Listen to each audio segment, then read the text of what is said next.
Hey guys, it's Michael from Chess Lifestyle, and I just finished round 2 and I managed to win my game against a 2150, so I'm pretty happy with that result.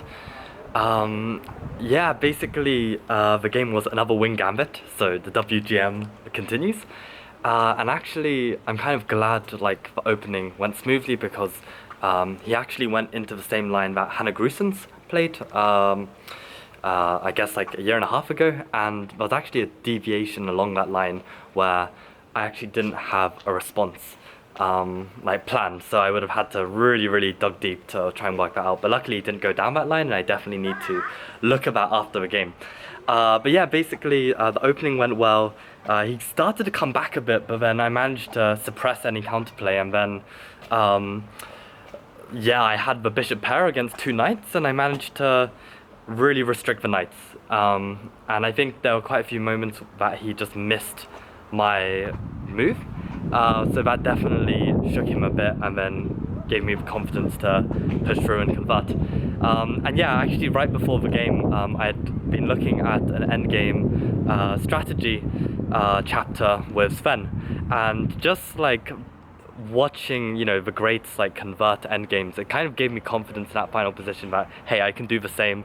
Like, I already was, you know, in the right mindset as to how to think to convert that endgame. So that was really positive. Yesterday, just so you guys know, I not managed to, well, basically I lost. I lost yesterday, and it was a very interesting game because having worked so hard on my black repertoire, my opponent played d4, which is fine. I played knight f6 and he played bishop g5, and I completely haven't looked at the Trompowsky whatsoever. So it got into a really interesting position. I've never had problems with the Trompowsky before because I would always play this like prep of mine that I prepared like, you know, 2 years ago.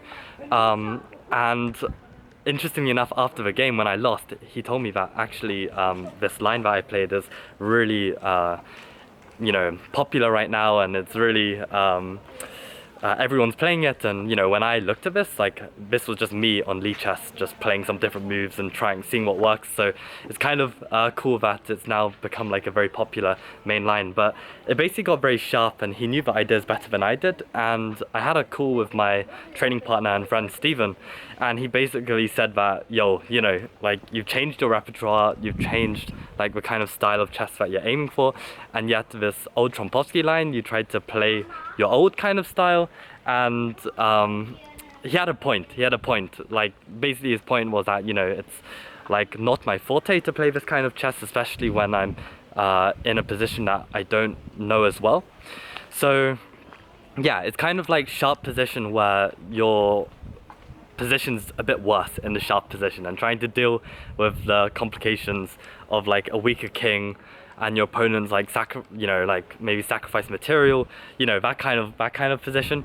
It's not easy. But yeah, so basically I'm on 1 out of 2. I'm looking forward to my game tomorrow. It's 1 game a day. And the other thing I should just mention, and I think this will be like the most interesting part of this video, is there are a few like practical tips I'm slowly remembering throughout the game. And the first one I wanted to shout out was using the bathroom. And no, I don't mean using the bathroom to hide in a cubicle and use stockfish. No, I mean using the bathroom to basically have a break from the board.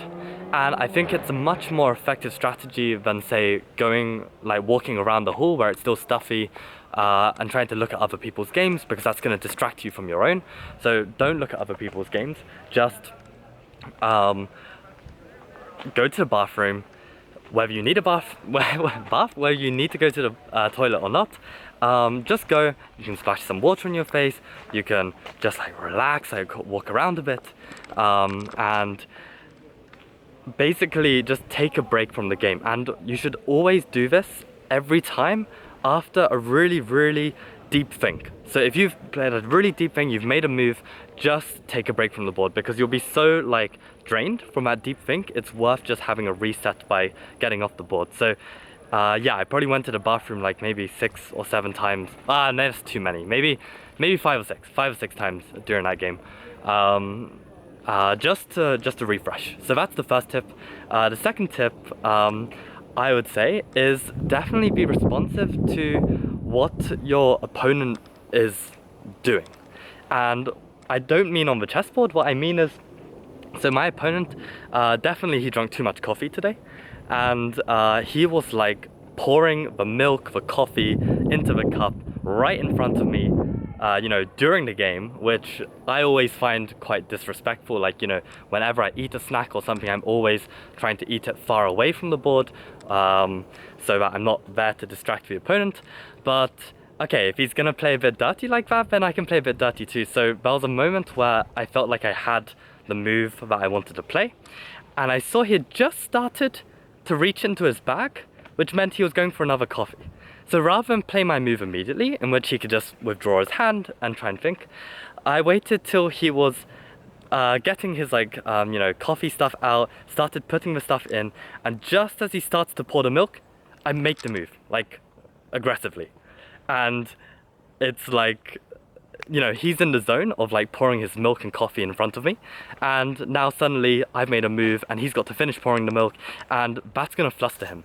And every time you can fluster your opponent, whether it's on the board or off the board, I think it's a win. It's not the most proudest way to do it, but I think it's, you've got to hustle for these small advantages, because your opponents are going to do it to you if you don't do it to them. So yeah, I'd consider this the art of using the bathroom and the art of pushing for every little practical edge you can during a game. But of course, this is like only one tiny bit of the whole game, and actually what I realized from this game was that, you know, the opening, it matters to some level, and I think having an opening repertoire that can catch out the opponent is very, very useful. But then after that, you know, like, there's only so much that opening lines can do, and you're really on your own and just having to navigate really tricky positions, because chess always becomes tricky. So yeah, I mean, I think the best way to improve at that is just like, you know, gain as much experience as you can. And during the game I was thinking about how, like, you know, there are so many ways I can lose this game, like just throughout, and it takes so many losses to work out how not to lose. So I think there's a famous quote along those lines, like, I think, I don't know, Nimzovich or someone like this. I should look up. If anyone knows, please comment down below. But the quote is something like, this is like a super grandmaster saying, like, he's lost every way possible to lose a chess game. And I think it's just so true that, like, when you get better at this game, you realize at so many points that, oh yeah, I lost him that way before, I lost him that way before.